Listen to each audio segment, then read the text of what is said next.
Aloha. If you would like to be updated on more stories on our YouTube channel, please subscribe to the Hawaiian Storyteller. This next story was taken from my second book called The Hawaiian Storyteller, available on Amazon. Uh, it involves a story that was told to me many years ago by a man named Johnny, who was a truck driver for the Keika Sugar Company on Kauai. Of course, his name has been changed as his family is still residents of the area. The White Lady of kaunalewa. The night was quiet, as if it too held its breath.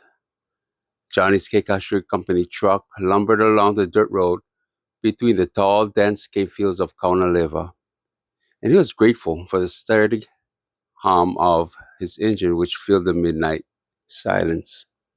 It was just after 12:30, and he was nearly finished with his run, hauling a full load of cane cut from the fields in Mana.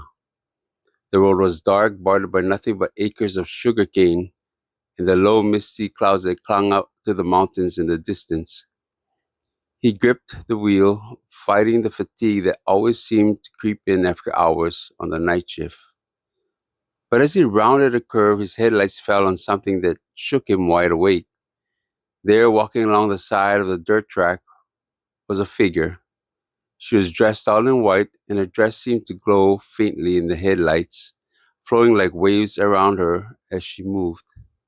She walked slowly, her head tilted down, her face hidden by a veil of long, dark hair. Johnny's grip on the wheel tightened, his heart drumming with a strange mix of fear and awe. He knew the stories well. He'd grown up hearing them whispered by older workers that were passed down from one generation of drivers to the next. This was a white lady of kaunalewa, a spirit said to haunt the roads of Kekaha, appearing only to those who traveled them in the dead of night.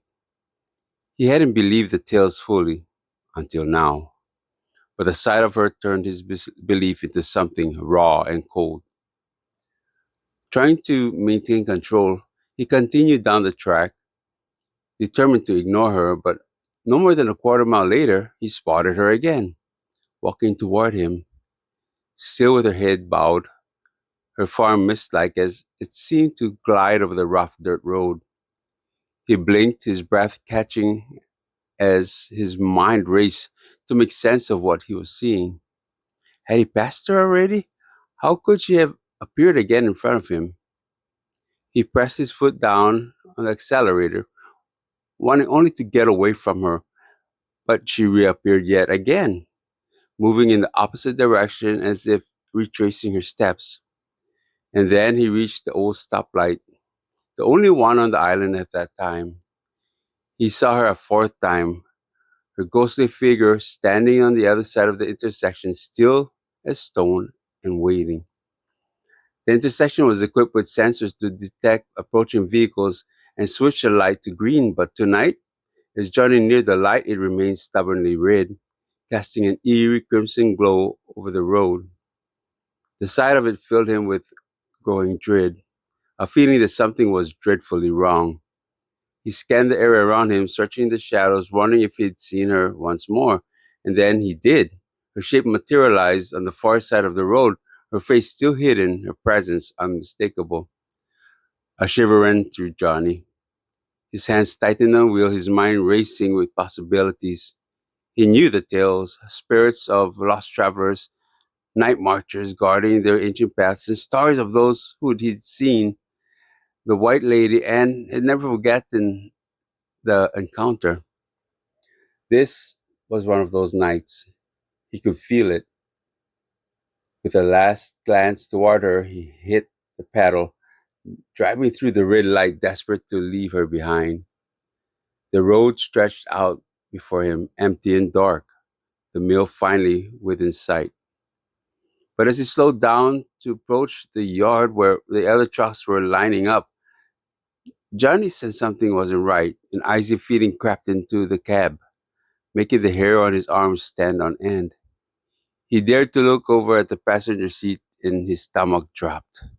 There, seated beside him, was the woman herself, as real as he'd seen her on the road. Her white dress shimmered faintly in the dim light, and although her face remained veiled, he could feel her gaze on him, pressing in with a sadness so heavy it felt like it would smother him.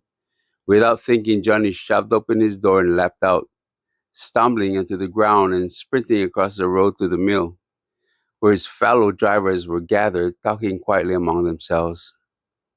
One of the older drivers stepped forward, his face weathered and knowing.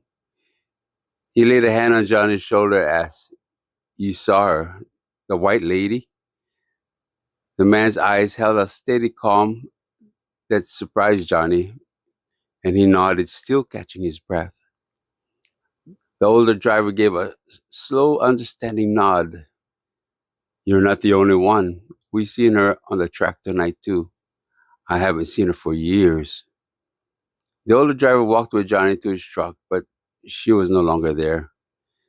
They returned to the other drivers who listened intently as Johnny recounted the night's events, each of them casting wary glances over their shoulders at the dark stretch of road behind them.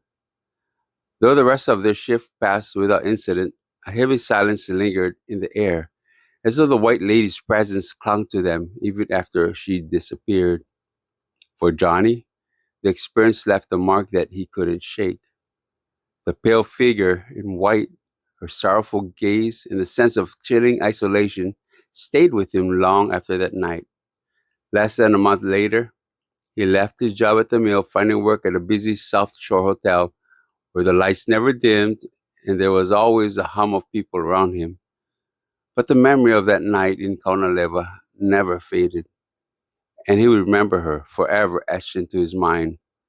The White Lady of Kaunalewa, forever wandering the empty roads of the island, searching, watching, waiting.